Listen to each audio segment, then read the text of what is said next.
Plug yourself into the machine.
Hey folks, welcome back to Floyd's Vintage Guitars. Well, today I wanted to test out my 1971 50 watt Marshall JMP. Now, I've said before in one of my previous videos that my favorite Marshall amp is my JTM 45 from 1965. The reason why I love that amp is it reaches all of the juicy bits. The juicy bits. It reaches all the good bits when that amp sounds good, in other words, quite early, which is great for me because I find a lot of the Marshalls are a bit too loud for me to be practical in most situations. Where the JTM 45 kind of hits the nail on the head at quite a low volume compared to even this 50 watt. But this 50 watts can nail that sound beautifully. Why? Because there's a mod on this one that has it's the master volume mod, and it allows me to hit that sweet spot and dial in the master volume to where I can basically make this amp sound just like my JTM 45. And although it's got a lot more balls, it's got a lot more bottom end, and it's got a lot more volume, it still hits that spot where it sounds like the whole room is an amp. I don't know how else to explain it. It sounds like the sound is coming from there, from behind me. I'm enveloped by the tone, you know? And there's something absolutely amazing. And that is why I'm really falling in love with Marshalls at the moment. That's why most of my last few videos have all been Marshall. Because I'm going through each one of the Marshalls that I own. And each one is different in their own subtle way. Like this one, the 50 watt. On about volume 3, I jumped the channels, as you can see here.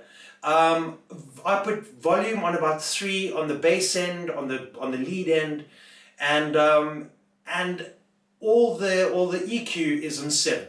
So I like to keep the EQ as is, and then I use the bass channel and the treble channel to dial in how much bass I want and how much treble I want. And that really works for me with Marshalls for some reason. But as far as amps go, this is an absolute beast. It's almost as loud as 100 watt. Let's be honest. I mean, it's really not a big difference in volume, and it just can do anything. It can do jazz. It can do country. It can do hard rock. It can do metal. It can do blues. It can play on an archtop guitar. It will play well with any pedal. It will play well with a Tele, with a Les Paul, with a Strat. It will play well with a piece of string tied to somebody's tooth. Yeah, thinking off the cuff is not really my strong suit, apparently. So, you know, basically it's just a weapon. It is an absolute weapon. And what I do like about the 50 watt compared to the 100 watt Super Lead is that I tend to get a lot more gain. A lot more, not gain. I tend to get a lot more sustain. That was like pulling teeth with a string on your tooth. Oh, I can't believe I snorted as well. It's not going well, this video. It's not going well.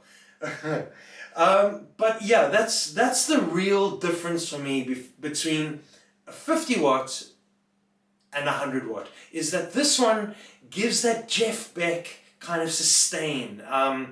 It just brings in a whole new dynamic in the amp. I'm really struggling today. It really brings in a whole new dynamic when playing the 50 watt compared to the 100. With the 100 watt, you would have to push it to obscene levels to be able to get that kind of sustain and dynamics in the strings, and being able to play soft and play loud. But when you play loud, it's biting your head off kind of thing, you know. So there you go, guys. My 1971 50 watt Marshall. It's just a joy. Like this video, share this video, subscribe to the channel if you want to see more, and yeah, see you next time. Oh yes, I've been doing a lot of Marshall and Fender videos trying to get that SRV sound. My next video I'm going to try and do the clean Marshall and a really dirty Fender together, and trying to balance them out where I can get a nice dual amp tone going, try and hit that Stevie Ray Vaughan sound on the head. So tune in for that one. Cheers guys, see you next time. Plug yourself into the machine. Become one. Become Apple's new icon. DNA straight to the screen.